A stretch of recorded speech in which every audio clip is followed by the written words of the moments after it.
तर आपण आनापानसती सुत्ताचा हा जो बेस घेतो अभ्यासाला, अ, साधना म्हणून, जागृतीची कार्यशाळेच्या अंतर्गत सती साधना म्हणून आपण जो काही अ, अभ्यास करतो या आनापानसती सुत्ताच्या अंतर्गत, सुत्ताच्या आधारे. अख्खा आनापानसती सुत्त नाही आपण घेतलं, म्हणजे मध्यम निकाय मधले 118 नंबरचं जे सुत्त आहे ते अख्खं सुत्त नाही आपण घेतलं, त्यातला फक्त प्रॅक्टिकल पार्ट मी वेगळा करून हे छोटं पुस्तक काढलेलं आहे. आता ह्याला सुद्धा किती 2 वर्ष होऊन गेले याला, 2 वर्ष झाली असतील याला. आता मला त्याच्यामध्ये आणखीन काही सुधारणा करण्याची इच्छा होते, काही चेंजेस करण्याची इच्छा होती, काही वाढवण्याची पण इच्छा झाली मला, म्हणजे गरज वाटली. इच्छा झाली म्हणण्यापेक्षा ती गरज वाटली, आणि ती गरज प्रॅक्टिकल आहे परत. अं, जेव्हा आपण दीर्घ शिबिर घेऊ, दीर्घ शिबिर म्हणजे कसं, समजा 1 दिवसाचं पूर्ण किंवा 2-3 दिवसाचं किंवा आठवड्याचं, अशी जेव्हा आपण शिबिरं घेऊ या विषयाला घेऊन, त्यावेळेला हे चेंजेस, हे जे बदल केले ते उपयोगाला येणार आहेत. आणि ते मी आता तुमच्याशी मी आता शेअर करत चालणार आहे, तुमच्याशी बोलणार आहे मी एक एक करून, आणि मला जसं सुचल तसं. अं, मुळात काय आहे की आपल्याला,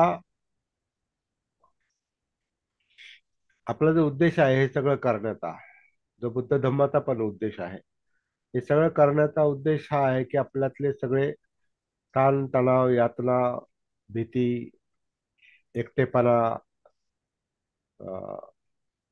फोबिया, काही सगळे ताणतणाव, ज्याला एका शब्दामध्ये दुःख म्हटलंय बुद्धांनी, किंवा यातना म्हटलंय. आता दुःख हा शब्द फार, शब्द एकच आहे तो, परंतु त्याच्यामध्ये सगळ्या जीवनातले दुःखाचे अनुभव आहेत, यातनांचे अनुभव आहेत, आणि ते प्रत्येकाला सतावतात त्यांच्या त्यांच्या आयुष्यामध्ये. असा एकही व्यक्ती नाही, एकही प्राणी नाही का त्याला दुःख नाही, यातना नाही. तो जन्मजात, तो हे आहे, विषय आहे, जन्मल्याबरोबर सुरूच होतं ते. जन्माच्या आधीच आपल्याला, म्हणजे आपण गर्भाशयात पण त्या बाळाला त्रास होत असेल, म्हणजे आपल्याला त्रास होत असेल, तर ते आपल्याला माहिती नाही. आपल्याला तर असं आपल्याला जन्मातही दुःख माहिती नाही, आपल्या जन्माच्या वेळेला आपलं काय झालं, पण सगळे पोरं रडतात त्यामुळे आपणही रडलो असू, हे तर गृहीत धरावंच लागतं, है ना. आणि रडतच जर आलोय आपण, तर मग दुःख घेऊनच आलो ना. आणि त्याच्यानंतर आहे पण, जेवढा बाल्यावस्थेचा काळ आहे, जो कळत नव्हता, अजान, अजान जो काळ होता आपला,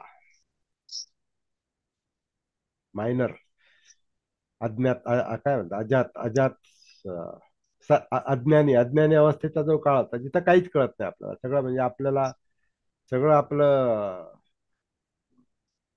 हागण्या मुतण्यापासून तर आपले सगळे सगळे व्यवहार जे असतात ते इतर लोक करत असतात, काही दिवस, वर्षभर म्हणा, 2 वर्ष म्हणा, आणि नंतरही आपल्याला काही दिवस, 3, 3.5, 4 वर्ष आपल्याला, मला वाटतं अगदी आपण पहिली जाईपर्यंत कधी कधी काही कळत नसायचं त्या, म्हणजे सगळे इतर लोक आपल्याला का, इतर इतर आपली सेवा करायची घरातले.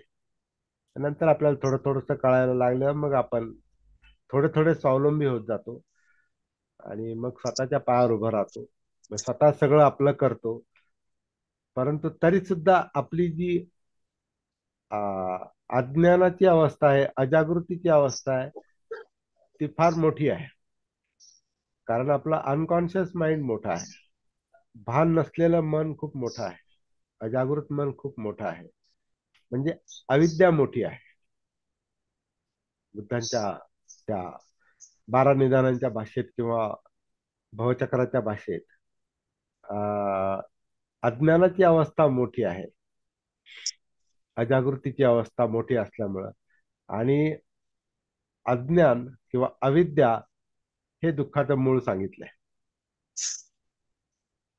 अविद्या हे दुःखाचं मूळ सांगितलंय.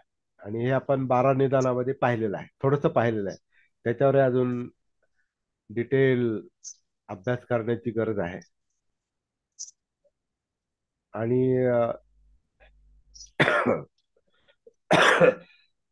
व्यक्तिगत चिंतनाची गरज आहे. व्यक्तिगत चिंतन ज्यानं त्यानं आपल्या आयुष्यातल्या अनुभवाला धरून केले पाहिजे. ते चिंतन फार महत्वाचं आहे, तो विचार फार महत्वाचा आहे. आणि तो विचार फक्त सतीमुळे, जागृतीमुळे शक्य आहे. भानावर असू तर आपल्याला जीवनाचं भान येतं, आणि मग जीवनातले प्रश्न कळतात, तरच दुःख कळतं, आणि तरच आपल्याला दुःखमुक्तीसाठी प्रयत्न करता येतात. दुःखच कळालं नाही म्हणजे दुःख सत्य कळालं नाही, तर दुःखमुक्तीचा प्रश्नच नाही. आणि दुःखमुक्ती जर नसेल तर आपण मग दुःख घेऊन जन्माला येतो, दुःख घेऊनच जगतो आणि दुःख घेऊनच मरतो. म्हणून जन्मही दुःख आहे, म्हातारपण दुःख आहे. आता जन्म दुःख आहे, म्हातारपण नाही, तरुणपण पण दुःख आहे. जन्मापासून मृत्यूपर्यंत सगळं दुःखच दुःख आहे. त्याचे ते मुख्य 4 भाग केलेत: जन्म, जरा, व्याधी, मरण. पण मध्ये पण सगळं दुःख भरलेलं त्याला. कसाय माणूस असो, किती मोठा असो, किती श्रीमंत असो किंवा किती गरीब असो, स्त्री असो की पुरुष असो, भारतातला असो की फॉरेनचा असो, काय फरक नाही पडत. आणि मनुष्य असो किंवा प्राणी असो, दुःख हे ठरलेलं आहे, यातना ठरलेलं आहे. आणि त्याच्यातून बाहेर पडण्यासाठी सुज्ञ जागृत माणसाची धडपड चालू असते. आणि जे सुज्ञ नसतात, जे जागृत नसतात, ते एकतर दुःख भोगतात किंवा दुःख लपवतात, कारण ते अप्रिय आहे, ते सहन होत नाही. मग ते लपवतात, आणि मग लपवतात म्हणजे काय, सुखाच्या मागे धावतात आणि दुःख लपवायला पाहतात. म्हणजे काम सुखल्लिकान योगो, इंद्रिय तृष्णांच्या मागे लागतात आणि दुःख लपवायला पाहतात. आणि ते काही काळ गाफील अवस्थेमुळं, अजागृत अवस्थेमुळं ते लपलं जातं. थोडा वेळ विसरलं जातं, काही काळ विसरलं जातं, आणि ते पुन्हा ते तिथंच असल्यामुळे ते परत येणार वाट्याला. जोपर्यंत आपल्याकडे आनंदाची साधनं आहेत, किंवा काही जे पाहिजे ते आपल्याला करता येतं, मिळवता येतं, परंतु तरी पण त्याच्यात पूर्ण आनंद नाही मिळत. जे जे पाहिजे ते जोपर्यंत आहे तोपर्यंतच आनंद आहे, आणि ते संपलं की परत आपण कंटाळतो, बोर होतो. मग दुसरं काहीतरी पाहिजे, मग ते झालं की तिसरं काहीतरी पाहिजे. असं करत करत आपलं ते वाढतच जाते, पण दुःख काही संपत नाही.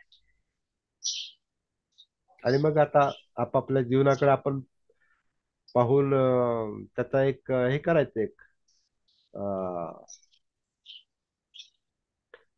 हे काय म्हणतात, एक यादी आपली आपल्या मनात असली पाहिजे, का आपण काय काय काय काय सोसत आलो, काय काय सोसत आलो, काय काय भोगत आलो त्या भूतकाळामध्ये. म्हणजे मागचा त्रास आता असतो, आणि ह्याच्यावरून पुढचा त्रास येऊ शकतो. मागच्यामुळं, भूतकाळामुळं वर्तमान आहे, आणि वर्तमानामुळं भविष्यकाळ आहे. त्यामुळे मागून जे आलेलं आहे ते परंपरेनं पुढे चालतं, संस्काराने पुढे चालतं. त्यामुळं खरं काम हे वर्तमानातच आहे, कारण भूतकाळ आणि भविष्यकाळ दोन्ही अस्तित्वात नाहीत. भूतकाळ म्हणजे आपल्या मेमरी, संस्कार म्हणजे आपल्या मेमरी, आणि भविष्यकाळ म्हणजे आपलं चिंतन, आपले विचार. चिंतन म्हणण्यापेक्षा आपले विचार, किंवा कल्पना, इमॅजिनेशन. कारण कल्पनेतूनच आपण भूतकाळ, भविष्यकाळ उभा करतो. हे असं असेल, तसे असेल, मी आता असं केलं तर तसं होईल. तर ह्याचा जो भविष्यकाळ आपण कल्पनेनं उभं करतो, तो भविष्यकाळ म्हणजे तोही कल्पनेतच आहे, म्हणजे इथंच आहे, वर्तमानातच आहे. आणि भूतकाळाचं पण अस्तित्व नाही, भूतकाळ गेला. भूतकाळ गेला, पण भूतकाळाच्या आठवणी म्हणजे मेमरी किंवा संस्कार, ते घेऊन आपण वर्तमानात जगतो, म्हणजे आत्ता जगतो. म्हणजे भूतकाळ आत्ता आपल्या बरोबर आहे, तो ज्ञात असो नाही तर अज्ञात असो. त्याच्या परिणामाबरोबर आपण जगत असतो.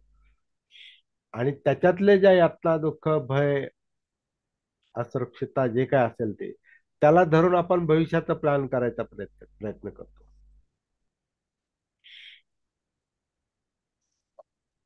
चिंता किंवा जे काय असेल ते, भविष्याची चिंता ही वर्तमानाला धरूनच असते. कारण भूतकाळाचे अनुभव कटू असतात, किंवा मग व्यवहार आपला जो असतो तो व्यवहार आपल्याला सांगतो का हे असं असं केलं पाहिजे, अशी अशी प्रोव्हिजन, अशी अशी व्यवस्था करून ठेवली पाहिजे, किंवा असं असं केलं पाहिजे हे आपल्याला. तर असे किती प्रयत्न केले तर आपल्याला तात्पुरती सुटका होते, परंतु मूळ प्रश्न आपला संपत नाही. दुःख यातना ज्याला म्हणतात, तो प्रश्न आपला संपत नाही. आणि तो प्रश्न एकदाचा निकालात काढणे, परमनंटली निकालात काढणे, हाच बुद्ध धम्माचा उद्देश आहे. परमनंटली, आता परमनंटली निकालात कोण काढू शकतो? फक्त बुद्ध माणूस काढू शकतो. जो निब्बाण प्राप्त करेल त्यालाच ते परमनंटली, त्याला तो निकाल, जीवनाचा प्रश्न निकालात काढतो. नाही तर प्रश्न घेऊन जगतो, प्रश्न घेऊन जन्माला येतो, प्रश्न घेऊन जगतो, प्रश्न घेऊन मरतो. म्हणजे दुःख घेऊन जन्माला येतो, दुःखात जगतो, दुःखात मरतो. आणि अजून जरा खोलात विचार केला तर दुःख घेऊनच पुन्हा येतो. पुनर्भव, पुनर्भव किंवा पुनर्जन्म मानायचा असेल तर मानायलाच पाहिजे, असं काय बुद्ध सक्ती करत नाहीत. परंतु नष्ट काहीच होत नाही. नष्ट काहीच होत नाही. त्याचं पुनर्भव होतं म्हणजे पुन्हा बनतं. कारण आपण म्हणजे कसं, आपण आपण आपलं जीवन म्हणजे माइंड अँड मॅटर हे आहे. माइंड अँड मॅटर, ज्याला आपण काय एनर्जी अँड मॅटर आहोत. म्हणजे आपण आपलं शरीर आणि मन आहे. मन ही शक्ती आहे, एनर्जी आहे. चित्त ही एनर्जी आहे, शक्ती आहे. आणि आपलं शरीर म्हणजे भौतिक शरीर आहे. भौतिक म्हणजे काय, याच्यामध्ये पृथ्वी, आप, तेज, वायू, चार चार धातू याच्यामध्ये सामावलेले आहेत.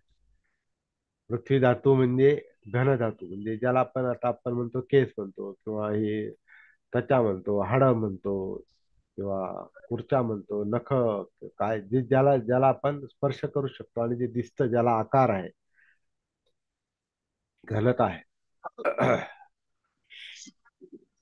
सॉलिड, सॉलिड पार्ट, मॅटर म्हणजे काया. तर ती त्याच्यामध्ये पृथ्वी धातू आहे, म्हणजे घन धातू आहे. आप म्हणजे पाणी आहे, म्हणजे जल आहे. म्हणजे त्यातलं आपलं रक्त, लघवी, थुंकी काय असेल ते सगळं. द्रव जे आहे, द्रव, तर द्रव भाग म्हणजे तो अं, आप म्हणजे पाणी, जल, तो जल धातू आहे. तेज म्हणजे उष्णता आहे. उष्णता म्हणजे आपल्यातलं तापमान, जे किती 98 नॉर्मल असतं डिग्री, बरोबर ना? 98. 32 डिग्री हा, परंतु सेंटीग्रेड. 32 पण किती, 97, 98 काय 98 हा, असतं. हा, ते 96 काहीतरी. फॅरनहीट, हा, हो, थर्मामीटर. हा, हो. तर 95. सॉरी, ऐकलं नाही पण ती. 95 किंवा 96. नाही नाही नाही, ते खूप खाली आलं. 95 96 खाली आलं, मला वाटतं खाली आहे. कोणाला स्टँडर्ड, 98च असेल कोणाला सर. नेमकं नेमकं माहिती असेल तर सांगा की. पण मला वाटतं 97 98 असं काहीतरी आहे. असो, जे आहे ते ते ते तापमान आपलं. सत्तर. हा, सत्तर. आपलं आपलं तापमान, आपलं तापमान नॉर्मल 96. तापमान किती असतं? 96. आणि जे असेल ते 98. 98, हा म्हणजे माझ्या माहितीप्रमाणे 98 आहे, जे आहे. पण ते आपल्यातलं जे एक स्टँडर्ड जे तापमान आहे, ज्याच्यावर आपण जिवंत राहू शकतो, त्याच्या खाली आलं, खूप खाली ताप आला म्हणजे अंग गार पडलं तरी त्याला म्हणजे मृत्यूची भीती असते. आणि ते खूप वरती तापमान गेलं तरी मृत्यूची भीती असते. तर स्टँडर्ड तापमान जे असतं तर तो तेज धातू म्हणजे ती उष्णता आहे, त्या उष्णतेवरच आपल्या आतल्या शरीरातल्या क्रिया चाललेल्या असतात. किंवा त्या क्रियेतून ती कारण आतमध्ये चित्त मन ही शक्ती आहे, एनर्जी आहे. एनर्जी हीट क्रिएट करते. एनर्जी हीट क्रिएट करते, त्याच्यावरच आपल्या पचनक्रिया चालू आहेत, आपल्या ऍक्टिव्हिटीज चालू आहेत, आपलं चालणं बोलणं सगळं जे आहे त्या शक्तीवर चाललेलं आहे.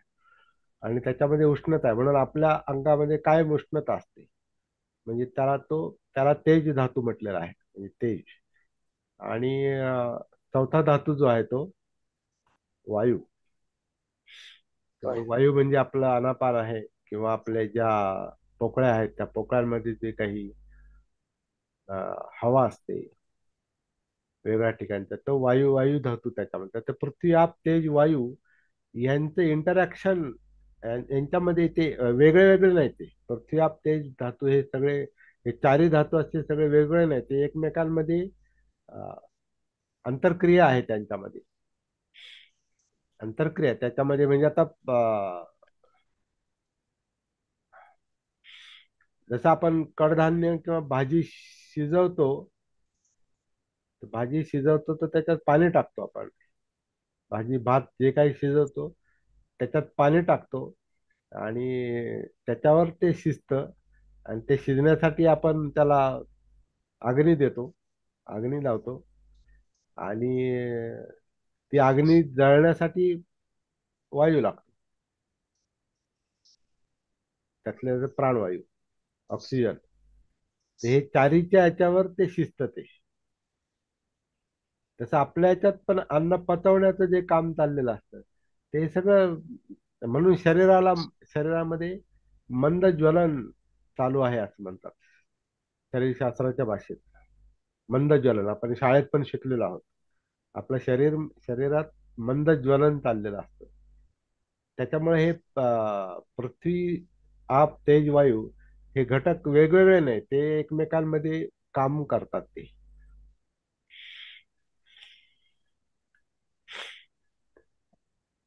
आणि त्याच्यातून आपली वाढ होते, त्याच्यातून आपली वाढ होते, वजन वाढतं, उंची वाढते, जाडी वाढते. सर 98 आहे बरं.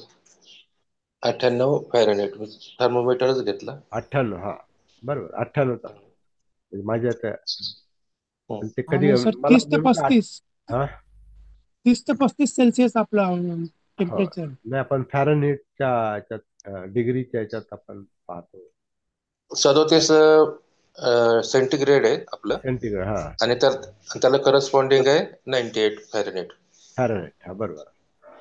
तर 98 फॅरनहीट आपण गृहीत धरू. त्याचं स्टँडर्ड तापमान जे असतं ते तापमान त्या आतमध्ये ज्या क्रिया चालल्यात आपल्या मंद ज्वलन जे चाललेलं आहे, ज्याला आपलं अन्न पचवणं म्हणा, किंवा अन्नाचं रूपांतर रक्तामध्ये होणं, किंवा रक्ताचं शुद्धीकरण, मग ह्याच्यावर आपली जी काही पचन क्रिया चाललेली असते, आपली जी काही श्वासोच्छ्वासाची क्रिया चाललेली असते, आपलं मेंदूची क्रिया चाललेली असते, इंद्रियांचं काम चाललेलं असतं, आपण जे काम करतो ते जे आपलं काम चाललेलं असतं, तर ह्या सगळ्या ह्याच्यातून हीट निर्माण होते, किंवा त्याच्यात ती एनर्जी जी तयार होते शरीरामध्ये, त्याच्यावर आपलं जीवन चाललेलं असतं.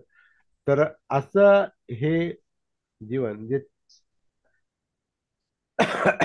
याला एक आकार तयार होतो परत. म्हणजे पृथ्वी आप तेज वायू आणि आकाश. आकाश म्हणजे आपण जे ह्या स्पेस मध्ये जागा व्यापतो. आता मी इथं बसलो, एवढी जागा मी ह्या रूम मध्ये वापरली. आता हे शरीर जिथं जाईल तिथं ती जागा व्यापतं. तर ते आकाश, त्याला आकाश म्हटलेलं आहे. म्हणजे तेवढा तो अवकाश व्यापतो ते, कारण याला आकार आहे. कोणत्याही वस्तूला आकार आहे, आणि आकार असल्यामुळे ती जागा व्यापते, म्हणून त्याला आकाश व्याप्त हे आहे, अस्तित्व आहे. म्हणजे स्पेस, जागा व्याप्त. आपण जिथं जाऊ तिथं ती जागा व्यापतो आपण. कारण ती जागा असल्याशिवाय हे चार धातू एकत्र काम करू शकत नाही. हे निसर्गाचा हे आहे तो. आणि हे सगळं जे चाललेलं आहे पृथ्वी आप तेज वायू ह्याच्यात जे इंटरॅक्शन चाललेले आहेत, ही चालवणारी शक्ती म्हणजे विज्ञान आहे. विज्ञान म्हणजे ते आपण त्याला आपण मन किंवा चित्त म्हणतो, मनोविज्ञान. आणि मग मनोविज्ञानाला एक बाकीचे पाच इंद्रिय पण आहे शरीराचे ते. आता हे खूप म्हणजे बारकाईने आपण जेवढं त्याच्यात शिरू तेवढं आपल्याला त्याचा म्हणजे विचार करता येतो, अभ्यास करता येतो. तर थोडक्यामध्ये काय आहे की हे जे जीवन आपलं चाललेलं आहे याच्यामध्ये असं काहीतरी चाललेलं आहे जे आपण आता चर्चा करत होतो. पण त्याच्यात एक जो महत्वाचा घटक आहे का हे सरळ सरळ चाललेलं नाही असं. याच्यामध्ये यातना आहेत, याच्यामध्ये दुःख आहे. निमित्तानं वेगळ्या निमित्तानं याच्यामध्ये दुःख निर्माण होतं. आणि हे दुःख का आहे, हे दुःख का आहे हे आपल्याला माहिती नाही. त्याला अविद्या म्हटलेलं आहे, त्याला अज्ञान म्हटलेलं आहे. म्हणजे सती नसल्यामुळे हे सगळं आपल्याला चाललेलं कळत नाही. आणि सगळी गुंतागुंत समजून घेण्यासाठी बुद्धांनी जागृतीची सतीची हे सांगितलेली आहे, साधना सांगितलेली आहे. त्याला सतीपठ्ठान म्हणतो आपण किंवा जे आहे ते जागृती म्हणा, काही लोक त्याला ध्यान म्हणतात.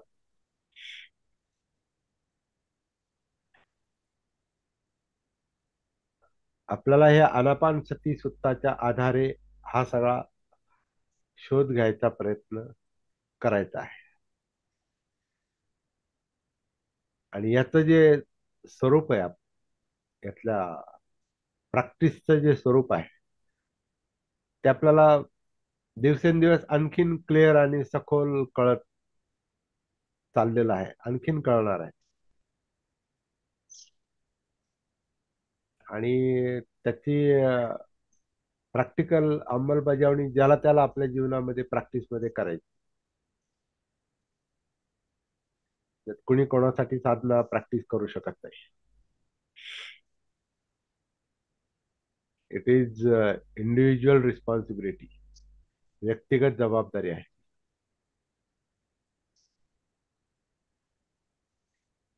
तर आपला 40 मिनिटाचा वेळ आपला 8 मिनिट राहिलेला आहे. तर उद्या मी याच्यावर आणखीन सविस्तर बोलेल, परवाला. मला उद्याच्या दिवस आणखीन थोडी विश्रांतीची गरज आहे, त्यामुळे उद्या आपण वर्ग घेणार नाही, शनिवारीच घेऊ. आणि काही अभ्यास आपण निवडला तर आपण दररोज बसू शकतो.